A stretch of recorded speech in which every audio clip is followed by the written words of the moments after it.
¿Ha sido un error histórico no fichar a Erling Haaland? Arrancamos.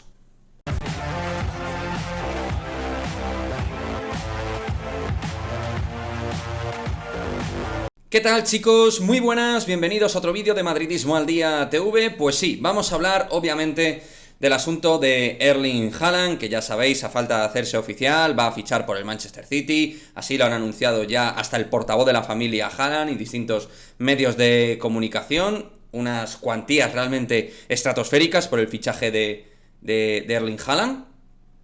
Y lo dicho, vamos a analizar si es o no un error histórico que el Real Madrid no haya fichado a Erling Haaland. En primera instancia, para valorar este tipo de cuestiones de manera sostenible, se necesita al tiempo. El tiempo pone las cosas en su sitio. Y al final este es el que va a determinar realmente, y es de perogrullo, si es un error que el Real Madrid no haya fichado a Erling Haaland. Nosotros lo que podemos es interpretar en base a lo que tiene el Real Madrid, a las necesidades del club y en relación a los movimientos que va a ejecutar el Real Madrid, si es un error histórico el no fichar a un jugador del nivel de Erling Haaland. Bueno, para mí, desde luego, no es un acierto no fichar a Haaland. Eso ya lo dejo claro.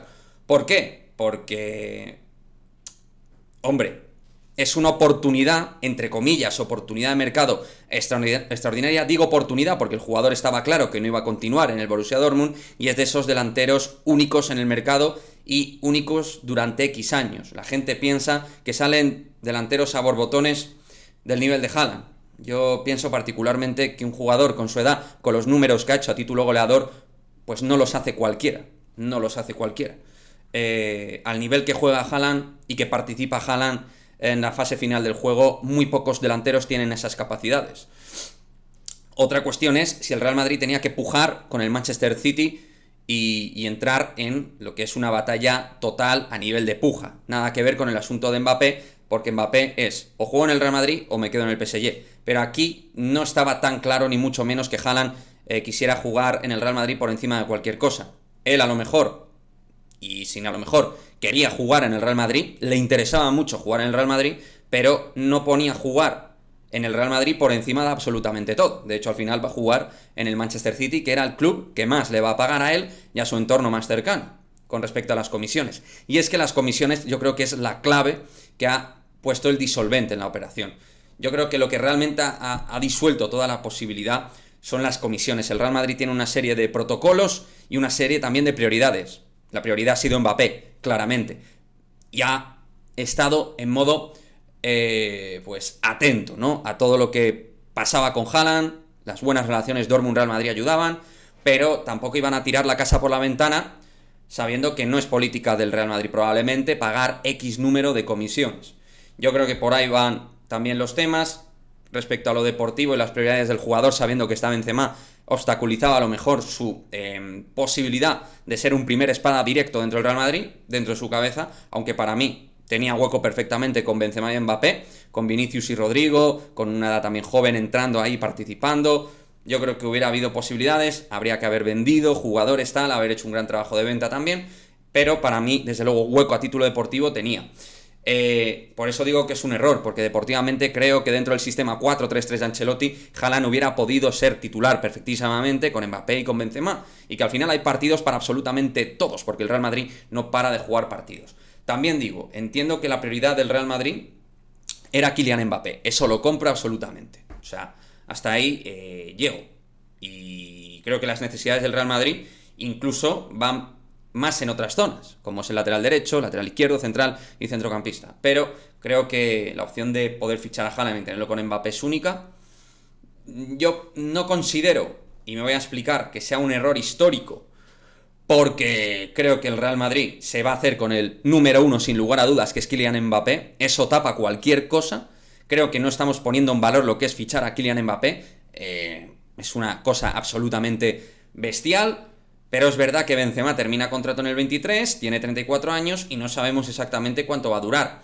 Luego está el asunto de que cuando no está Benzema, el 9, pues ahí llega la oscuridad. Sí que es cierto que al final, obviamente, si viene Haaland, pues no era para sustituir a Benzema, pero claro, hubieras tenido una alternativa en el puesto de 9 extraordinaria que a día de hoy ni te acercas, ¿no?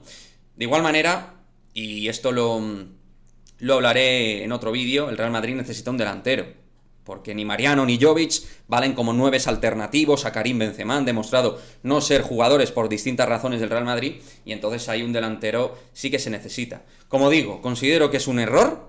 Tampoco me quiero enrollar muchísimo, hacer el vídeo súper denso. Creo que es un error no fichar a Haaland. Pero creo que es un acierto no entrar en ciertos ritmos de puja contra clubes estado como el City. Entiendo que por otra parte el Real Madrid ha marcado su prioridad en Mbappé, lo cual lo respeto, lo admito y lo puedo hasta comprar en un momento dado, pero es verdad que el Real Madrid necesitaba también a un jugador como Haaland, porque la perspectiva a medio plazo en el puesto de 9 a mí me genera bastantes incógnitas, y tener a Haaland pues ya te cerraba toda esa posibilidad, a no ser que Mbappé, que también eso es algo que está ahí, es capaz de jugar de 9, de 10, de 11, es un delantero total que te hace absolutamente de todo, porque te marca muchísimos goles y probablemente su destino sea jugar de 9 en el Real Madrid. Así que, lo dicho, creo que a la hora de pronosticar errores históricos y tal, creo que hay que tener cierta cautela porque el tiempo pone a todo en su sitio y a todos, pero es obvio que se puede tener una lectura de que al final cuando pierdes la posibilidad, porque el Madrid ha estado ahí, o sea, el Madrid no ha pujado hasta el final, no ha ido con todo, pero ha estado ahí en la operación, ha estado interesado, ha estado junto al City como equipo favorito para ficharlo, entonces no es que el Real Madrid haya estado ahí de outsider absoluto, como por ejemplo podía ser el Barcelona, que no tenía ninguna posibilidad, pero el Real Madrid sí tenía herramientas para poder competir y convencer a Haaland. Si al final no lo ha hecho, seguramente tiene que ver porque Florentino Pérez no ha hecho todo lo suficiente, y por otra parte porque el jugador probablemente tampoco se haya bajado de las pretensiones. Cuando hablo del jugador y del entorno más inmediato, es decir, el tema de las comisiones, que, como vuelvo a decir, creo que ha sido la clave discordante en esta operación para que el Real Madrid pueda realmente pujar. El tema salarial creo que se hubiera podido encajar con algún tipo de venta, salida, como la de Jovic, Eden Hazard, creo que por ahí se hubiera podido acometer. Pero bueno, al final estoy convencido de que vamos a formar un grandísimo equipo. Seguramente, yo como madridista siempre quiero más y no van a fichar todo lo que quiero, pero creo que de igual manera este Real Madrid va a hacer grandes cosas y lo de Mbappé es una puñetera bestialidad que probablemente ahora mismo no ponemos en valor. En fin, chicos, dejadme vuestro comentario al respecto de el error o no error de fichar a Haaland, si es un error histórico, si no lo consideráis, si el Real Madrid al final no podía meterse en esa lucha de ego de club con Manchester City, que al final va a pagar entre todo 200 kilos aproximadamente por Haaland, entre comisiones, cláusula, salario, prima, no sé, o sea, absolutamente de todo, ¿no? O sea, es una operación mastodóntica, y a lo mejor pues el Madrid, lo dicho, no ha querido entrar por todo lo complejo de poder fichar a Haaland. Así que nada, lo dicho, me dejáis vuestro comentario y nos vemos en el próximo vídeo. Adiós.